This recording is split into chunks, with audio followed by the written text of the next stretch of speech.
ಈ ಮುಖ್ಯಮಂತ್ರಿ ಕುರ್ಚಿ ಕಾದಾಟ ಕೇವಲ ಸಿದ್ದರಾಮಯ್ಯ ಹಾಗೆ ಡಿಕೆ ಶಿವಕುಮಾರ್ ಅವರ ನಡುವೆ ಮಾತ್ರ ಉಳಿದಿಲ್ಲ. ಇದೀಗ ಗೃಹ ಸಚಿವರಾದ ಡಾಕ್ಟರ್ ಜಿ ಪರಮೇಶ್ವರ್ ಕೂಡ ಸಿಎಂ ರೇಸ್ಗೆ ಮತ್ತೊಮ್ಮೆ ಅಧಿಕೃತವಾಗಿ ಎಂಟ್ರಿ ಪಡೆದಂತಿದೆ. ಖುದ್ದು ಡಾಕ್ಟರ್ ಜಿ ಪರಮೇಶ್ವರ್ ಅವರೇನೆ ನಾನು ಕೂಡ ಮುಖ್ಯಮಂತ್ರಿ ಸ್ಥಾನದ ಆಕಾಂಕ್ಷಿ ಅನ್ನೋ ಅರ್ಥದ ಮಾತುಗಳನ್ನು ಆಡ್ತಿದ್ದಾರೆ. ಪಟ್ಟದ ಫೈಟ್ಗೆ ಆ ಮೂಲಕ ಎಂಟ್ರಿ ಕೊಟ್ಟ ಪರಮೇಶ್ವರ್ ಗೃಹ ಸಚಿವ ಪರಮೇಶ್ವರಿಂದಲೂ ಕೂಡ ಕುರ್ಚಿಗೆ ಟವಲ್ ಹಾಕೋ ಪ್ರಯತ್ನ. ನಾನು ಕೂಡ ಸಿಎಂ ರೇಸ್ನಲ್ಲಿದ್ದೇನೆ ಅಂತ ಹೇಳಿ ಹೋಮ್ ಮಿನಿಸ್ಟರ್ ಹೇಳಿದ್ದಾರೆ.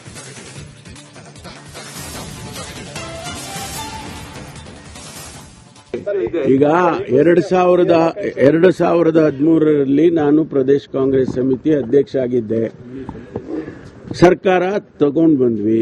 ನಾನೇ ಮಾಡಿದ್ದೆ, ನಾನೊಬ್ಬನೇ ಸರ್ಕಾರ ತಂದೆ ಅಂತ ನಾನು ಎಲ್ಲೂ ಹೇಳಿಲ್ಲಪ್ಪ ಇಲ್ಲಿವರೆಗೂ. ಸರ್ಕಾರ ಎಲ್ಲರೂ ಸೇರಿ ಪಕ್ಷದಲ್ಲಿ ಕೆಲಸ ಮಾಡಿದೀವಿ. ಜನ ವೋಟ್ ಹಾಕಿದ್ರು, ನಮ್ಮನ್ನು ಗೆಲ್ಲಿಸಿದ್ರು. ಆ ಸಂದರ್ಭದಲ್ಲಿ ನಾನು ಪರಾಭವಗೊಂಡೆ. ಒಂದು ವೇಳೆ ನಾನು ಗೆದ್ದಿದ್ರೆ ಏನಾಗ್ತಿತ್ತೋ ಗೊತ್ತಿಲ್ಲ. ಅವತ್ತು ಹೌದು ರೇಸಲ್ಲಿದ್ರೆ ಸ್ವಾಭಾವಿಕವಾಗಿಯೂ ಪ್ರದೇಶ ಕಾಂಗ್ರೆಸ್ ಸಮಿತಿ ನಮ್ಮಲ್ಲಿ ಕನ್ವೆನ್ಷನ್ ಇದೆ. ಪಿಸಿಸಿ ಅಧ್ಯಕ್ಷರಿಗೆ ಒಂದು ಅವಕಾಶ ಕೊಡ್ತಾರೆ. ಅದು ಕೆಲವು ಸಂದರ್ಭದಲ್ಲಿ ಆಗೋದಿಲ್ಲ. ಅದು ಗೊತ್ತಿಲ್ಲಪ್ಪ, ಕನಸೆ ಬಿದ್ದಿಲ್ಲ ಅಲ್ಲ ನಂಗೆ. ಈಗ 2013ರಲ್ಲಿ ನಾನು ಪ್ರದೇಶ ಕಾಂಗ್ರೆಸ್ ಸಮಿತಿ ಅಧ್ಯಕ್ಷ ಆಗಿದ್ದೆ. ಸರ್ಕಾರ ತಗೊಂಡು ಬಂದ್ವಿ. ನಾನೇ ಮಾಡಿದ್ದೆ, ನಾನೊಬ್ಬನೇ ಸರ್ಕಾರ ತಂದೆ ಅಂತ ನಾನು ಎಲ್ಲೂ ಹೇಳಿಲ್ಲಪ್ಪ ಇಲ್ಲಿವರೆಗೂ. ಸರ್ಕಾರ ಎಲ್ಲರೂ ಸೇರಿ ಪಕ್ಷದಲ್ಲಿ ಕೆಲಸ ಮಾಡಿದೀವಿ. ಜನ ವೋಟ್ ಹಾಕಿದ್ರು, ನಮ್ಮನ್ನು ಗೆಲ್ಲಿಸಿದ್ರು. ಆ ಸಂದರ್ಭದಲ್ಲಿ ನಾನು ಪರಾಭವಗೊಂಡೆ. ಒಂದು ವೇಳೆ ನಾನು ಗೆದ್ದಿದ್ರೆ ಏನಾಗ್ತಿತ್ತೋ ಗೊತ್ತಿಲ್ಲ. ಅವತ್ತು ಈ ಮುಖ್ಯಮಂತ್ರಿ ಕುರ್ಚಿ ಕಾದಾಟ ಕೇವಲ ಸಿದ್ದರಾಮಯ್ಯ ಹಾಗೆ ಡಿಕೆ ಶಿವಕುಮಾರ್ ಅವರ ನಡುವೆ ಮಾತ್ರ ಉಳಿದಿಲ್ಲ. ಇದೀಗ ಗೃಹ ಸಚಿವರಾದ ಡಾಕ್ಟರ್ ಜಿ ಪರಮೇಶ್ವರ್ ಕೂಡ ಸಿಎಂ ರೇಸ್ಗೆ ಮತ್ತೊಮ್ಮೆ ಅಧಿಕೃತವಾಗಿ ಎಂಟ್ರಿ ಪಡೆದಂತಿದೆ. ಖುದ್ದು ಡಾಕ್ಟರ್ ಜಿ ಪರಮೇಶ್ವರ್ ಅವರೇನೆ ನಾನು ಕೂಡ ಮುಖ್ಯಮಂತ್ರಿ ಸ್ಥಾನದ ಆಕಾಂಕ್ಷಿ ಅನ್ನೋ ಅರ್ಥದ ಮಾತುಗಳನ್ನು ಆಡ್ತಿದ್ದಾರೆ. ಪಟ್ಟದ ಫೈಟ್ಗೆ ಆ ಮೂಲಕ ಎಂಟ್ರಿ ಕೊಟ್ಟ ಪರಮೇಶ್ವರ್ ಗೃಹ ಸಚಿವ ಪರಮೇಶ್ವರಿಂದಲೂ ಕೂಡ ಕುರ್ಚಿಗೆ ಟವಲ್ ಹಾಕೋ ಪ್ರಯತ್ನ. ನಾನು ಕೂಡ ಸಿಎಂ ರೇಸ್ನಲ್ಲಿದ್ದೇನೆ ಅಂತ ಹೇಳಿ ಹೋಮ್ ಮಿನಿಸ್ಟರ್ ಹೇಳಿದ್ದಾರೆ.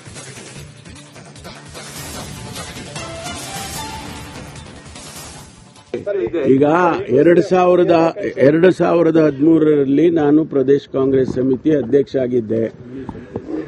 ಸರ್ಕಾರ ತಗೊಂಡು ಬಂದ್ವಿ. ನಾನೇ ಮಾಡಿದ್ದೆ, ನಾನೊಬ್ಬನೇ ಸರ್ಕಾರ ತಂದೆ ಅಂತ ನಾನು ಎಲ್ಲೂ ಹೇಳಿಲ್ಲಪ್ಪ ಇಲ್ಲಿವರೆಗೂ. ಸರ್ಕಾರ ಎಲ್ಲರೂ ಸೇರಿ ಪಕ್ಷದಲ್ಲಿ ಕೆಲಸ ಮಾಡಿದೀವಿ. ಜನ ವೋಟ್ ಹಾಕಿದ್ರು, ನಮ್ಮನ್ನು ಗೆಲ್ಲಿಸಿದ್ರು. ಆ ಸಂದರ್ಭದಲ್ಲಿ ನಾನು ಪರಾಭವಗೊಂಡೆ.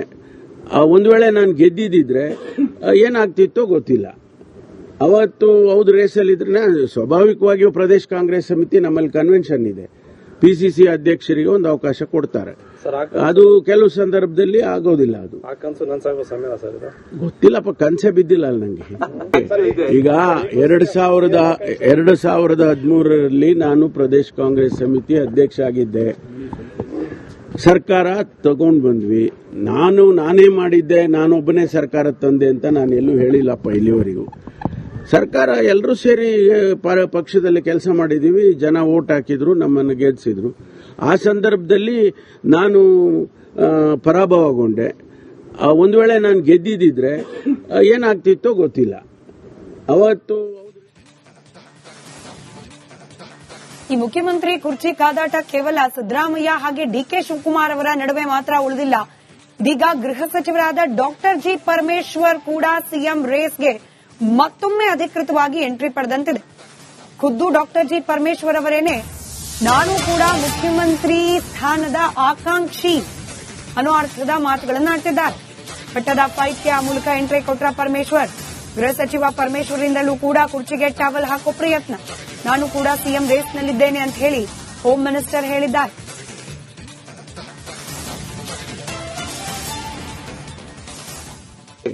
ಈಗ 2013ರಲ್ಲಿ ನಾನು ಪ್ರದೇಶ ಕಾಂಗ್ರೆಸ್ ಸಮಿತಿ ಅಧ್ಯಕ್ಷ ಆಗಿದ್ದೆ. ಸರ್ಕಾರ ತಗೊಂಡು ಬಂದ್ವಿ. ನಾನೇ ಮಾಡಿದ್ದೆ, ನಾನೊಬ್ಬನೇ ಸರ್ಕಾರ ತಂದೆ ಅಂತ ನಾನು ಎಲ್ಲೂ ಹೇಳಿಲ್ಲಪ್ಪ ಇಲ್ಲಿವರೆಗೂ. ಸರ್ಕಾರ ಎಲ್ಲರೂ ಸೇರಿ ಪಕ್ಷದಲ್ಲಿ ಕೆಲಸ ಮಾಡಿದೀವಿ. ಜನ ವೋಟ್ ಹಾಕಿದ್ರು, ನಮ್ಮನ್ನು ಗೆಲ್ಲಿಸಿದ್ರು. ಆ ಸಂದರ್ಭದಲ್ಲಿ ನಾನು ಪರಾಭವಗೊಂಡೆ. ಒಂದು ವೇಳೆ ನಾನು ಗೆದ್ದಿದ್ದಿದ್ರೆ ಏನಾಗ್ತಿತ್ತೋ ಗೊತ್ತಿಲ್ಲ. ಅವತ್ತು ಹೌದು ರೇಸಲ್ಲಿದ್ರೆ ಸ್ವಾಭಾವಿಕವಾಗಿಯೂ ಪ್ರದೇಶ ಕಾಂಗ್ರೆಸ್ ಸಮಿತಿ ನಮ್ಮಲ್ಲಿ ಕನ್ವೆನ್ಷನ್ ಇದೆ, ಪಿಸಿಸಿ ಅಧ್ಯಕ್ಷರಿಗೆ ಒಂದು ಅವಕಾಶ ಕೊಡ್ತಾರೆ. ಅದು ಕೆಲವು ಸಂದರ್ಭದಲ್ಲಿ ಆಗೋದಿಲ್ಲ. ಅದು ಗೊತ್ತಿಲ್ಲಪ್ಪ, ಕನಸೆ ಬಿದ್ದಿಲ್ಲ ಅಲ್ಲ ನಂಗೆ. ಈಗ 2013ರಲ್ಲಿ ನಾನು ಪ್ರದೇಶ ಕಾಂಗ್ರೆಸ್ ಸಮಿತಿ ಅಧ್ಯಕ್ಷ ಆಗಿದ್ದೆ. ಸರ್ಕಾರ ತಗೊಂಡು ಬಂದ್ವಿ. ನಾನೇ ಮಾಡಿದ್ದೆ, ನಾನೊಬ್ಬನೇ ಸರ್ಕಾರ ತಂದೆ ಅಂತ ನಾನು ಎಲ್ಲೂ ಹೇಳಿಲ್ಲಪ್ಪ ಇಲ್ಲಿವರೆಗೂ. ಸರ್ಕಾರ ಎಲ್ಲರೂ ಸೇರಿ ಪಕ್ಷದಲ್ಲಿ ಕೆಲಸ ಮಾಡಿದೀವಿ. ಜನ ವೋಟ್ ಹಾಕಿದ್ರು, ನಮ್ಮನ್ನು ಗೆಲ್ಲಿಸಿದ್ರು. ಆ ಸಂದರ್ಭದಲ್ಲಿ ನಾನು ಪರಾಭವಗೊಂಡೆ. ಒಂದು ವೇಳೆ ನಾನು ಗೆದ್ದಿದ್ದಿದ್ರೆ ಏನಾಗ್ತಿತ್ತೋ ಗೊತ್ತಿಲ್ಲ.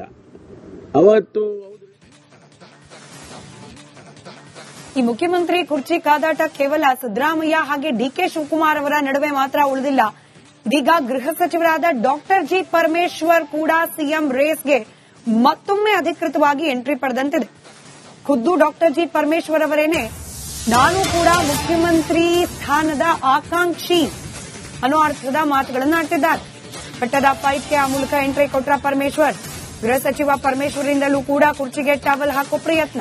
ನಾನು ಕೂಡ ಸಿಎಂ ರೇಸ್ನಲ್ಲಿದ್ದೇನೆ ಅಂತ ಹೇಳಿ ಹೋಮ್ ಮಿನಿಸ್ಟರ್ ಹೇಳಿದ್ದಾರೆ.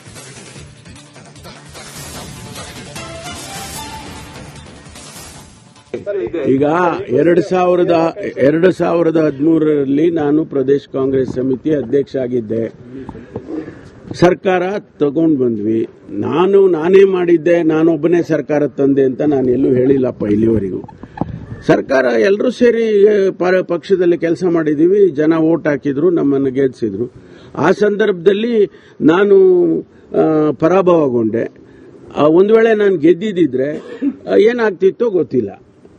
ಅವತ್ತು ಹೌದು ರೇಸಲ್ಲಿದ್ರೆ ಸ್ವಾಭಾವಿಕವಾಗಿಯೂ ಪ್ರದೇಶ ಕಾಂಗ್ರೆಸ್ ಸಮಿತಿ ನಮ್ಮಲ್ಲಿ ಕನ್ವೆನ್ಷನ್ ಇದೆ, ಪಿಸಿಸಿ ಅಧ್ಯಕ್ಷರಿಗೆ ಒಂದು ಅವಕಾಶ ಕೊಡ್ತಾರೆ. ಅದು ಕೆಲವು ಸಂದರ್ಭದಲ್ಲಿ ಆಗೋದಿಲ್ಲ. ಅದು ಗೊತ್ತಿಲ್ಲಪ್ಪ, ಕನಸೆ ಬಿದ್ದಿಲ್ಲ ಅಲ್ಲ ನಂಗೆ. ಈಗ 2013ರಲ್ಲಿ ನಾನು ಪ್ರದೇಶ ಕಾಂಗ್ರೆಸ್ ಸಮಿತಿ ಅಧ್ಯಕ್ಷ ಆಗಿದ್ದೆ. ಸರ್ಕಾರ ತಗೊಂಡು ಬಂದ್ವಿ. ನಾನೇ ಮಾಡಿದ್ದೆ, ನಾನೊಬ್ಬನೇ ಸರ್ಕಾರ ತಂದೆ ಅಂತ ನಾನು ಎಲ್ಲೂ ಹೇಳಿಲ್ಲಪ್ಪ ಇಲ್ಲಿವರೆಗೂ. ಸರ್ಕಾರ ಎಲ್ಲರೂ ಸೇರಿ ಪಕ್ಷದಲ್ಲಿ ಕೆಲಸ ಮಾಡಿದೀವಿ. ಜನ ವೋಟ್ ಹಾಕಿದ್ರು, ನಮ್ಮನ್ನು ಗೆಲ್ಲಿಸಿದ್ರು. ಆ ಸಂದರ್ಭದಲ್ಲಿ ನಾನು ಪರಾಭವಗೊಂಡೆ. ಒಂದು ವೇಳೆ ನಾನು ಗೆದ್ದಿದ್ದಿದ್ರೆ ಏನಾಗ್ತಿತ್ತೋ ಗೊತ್ತಿಲ್ಲ. ಅವತ್ತು ಈ ಮುಖ್ಯಮಂತ್ರಿ ಕುರ್ಚಿ ಕಾದಾಟ ಕೇವಲ ಸಿದ್ದರಾಮಯ್ಯ ಹಾಗೆ ಡಿಕೆ ಶಿವಕುಮಾರ್ ಅವರ ನಡುವೆ ಮಾತ್ರ ಉಳಿದಿಲ್ಲ. ಇದೀಗ ಗೃಹ ಸಚಿವರಾದ ಡಾಕ್ಟರ್ ಜಿ ಪರಮೇಶ್ವರ್ ಕೂಡ ಸಿಎಂ ರೇಸ್ಗೆ ಮತ್ತೊಮ್ಮೆ ಅಧಿಕೃತವಾಗಿ ಎಂಟ್ರಿ ಪಡೆದಂತಿದೆ. ಖುದ್ದು ಡಾಕ್ಟರ್ ಜಿ ಪರಮೇಶ್ವರ್ ಅವರೇನೆ ನಾನು ಕೂಡ ಮುಖ್ಯಮಂತ್ರಿ ಸ್ಥಾನದ ಆಕಾಂಕ್ಷಿ ಅನ್ನೋ ಅರ್ಥದ ಮಾತುಗಳನ್ನು ಆಡ್ತಿದ್ದಾರೆ. ಪಟ್ಟದ ಫೈಟ್ಗೆ ಆ ಮೂಲಕ ಎಂಟ್ರಿ ಕೊಟ್ಟ ಪರಮೇಶ್ವರ್, ಗೃಹ ಸಚಿವ ಪರಮೇಶ್ವರಿಂದಲೂ ಕೂಡ ಕುರ್ಚಿಗೆ ಟವಲ್ ಹಾಕೋ ಪ್ರಯತ್ನ. ನಾನು ಕೂಡ ಸಿಎಂ ರೇಸ್ನಲ್ಲಿದ್ದೇನೆ ಅಂತ ಹೇಳಿ ಹೋಮ್ ಮಿನಿಸ್ಟರ್ ಹೇಳಿದ್ದಾರೆ.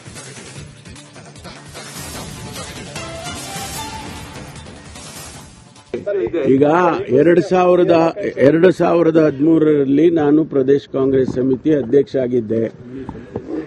ಸರ್ಕಾರ ತಗೊಂಡು ಬಂದ್ವಿ. ನಾನೇ ಮಾಡಿದ್ದೆ, ನಾನೊಬ್ಬನೇ ಸರ್ಕಾರ ತಂದೆ ಅಂತ ನಾನು ಎಲ್ಲೂ ಹೇಳಿಲ್ಲಪ್ಪ ಇಲ್ಲಿವರೆಗೂ. ಸರ್ಕಾರ ಎಲ್ಲರೂ ಸೇರಿ ಪಕ್ಷದಲ್ಲಿ ಕೆಲಸ ಮಾಡಿದೀವಿ. ಜನ ವೋಟ್ ಹಾಕಿದ್ರು, ನಮ್ಮನ್ನು ಗೆಲ್ಲಿಸಿದ್ರು. ಆ ಸಂದರ್ಭದಲ್ಲಿ ನಾನು ಪರಾಭವಗೊಂಡೆ. ಒಂದು ವೇಳೆ ನಾನು ಗೆದ್ದಿದ್ದಿದ್ರೆ ಏನಾಗ್ತಿತ್ತೋ ಗೊತ್ತಿಲ್ಲ. ಅವತ್ತು ಹೌದು ರೇಸಲ್ಲಿದ್ರೆ ಸ್ವಾಭಾವಿಕವಾಗಿಯೂ ಪ್ರದೇಶ ಕಾಂಗ್ರೆಸ್ ಸಮಿತಿ ನಮ್ಮಲ್ಲಿ ಕನ್ವೆನ್ಷನ್ ಇದೆ, ಪಿಸಿಸಿ ಅಧ್ಯಕ್ಷರಿಗೆ ಒಂದು ಅವಕಾಶ ಕೊಡ್ತಾರೆ. ಅದು ಕೆಲವು ಸಂದರ್ಭದಲ್ಲಿ ಆಗೋದಿಲ್ಲ. ಅದು ಗೊತ್ತಿಲ್ಲಪ್ಪ, ಕನಸೆ ಬಿದ್ದಿಲ್ಲ ಅಲ್ಲ ನಂಗೆ. ಈಗ 2013ರಲ್ಲಿ ನಾನು ಪ್ರದೇಶ ಕಾಂಗ್ರೆಸ್ ಸಮಿತಿ ಅಧ್ಯಕ್ಷ ಆಗಿದ್ದೆ. ಸರ್ಕಾರ ತಗೊಂಡು ಬಂದ್ವಿ. ನಾನೇ ಮಾಡಿದ್ದೆ, ನಾನೊಬ್ಬನೇ ಸರ್ಕಾರ ತಂದೆ ಅಂತ ನಾನು ಎಲ್ಲೂ ಹೇಳಿಲ್ಲಪ್ಪ ಇಲ್ಲಿವರೆಗೂ. ಸರ್ಕಾರ ಎಲ್ಲರೂ ಸೇರಿ ಪಕ್ಷದಲ್ಲಿ ಕೆಲಸ ಮಾಡಿದೀವಿ. ಜನ ವೋಟ್ ಹಾಕಿದ್ರು, ನಮ್ಮನ್ನು ಗೆಲ್ಲಿಸಿದ್ರು. ಆ ಸಂದರ್ಭದಲ್ಲಿ ನಾನು ಪರಾಭವಗೊಂಡೆ. ಒಂದು ವೇಳೆ ನಾನು ಗೆದ್ದಿದ್ದಿದ್ರೆ ಏನಾಗ್ತಿತ್ತೋ ಗೊತ್ತಿಲ್ಲ. ಅವತ್ತು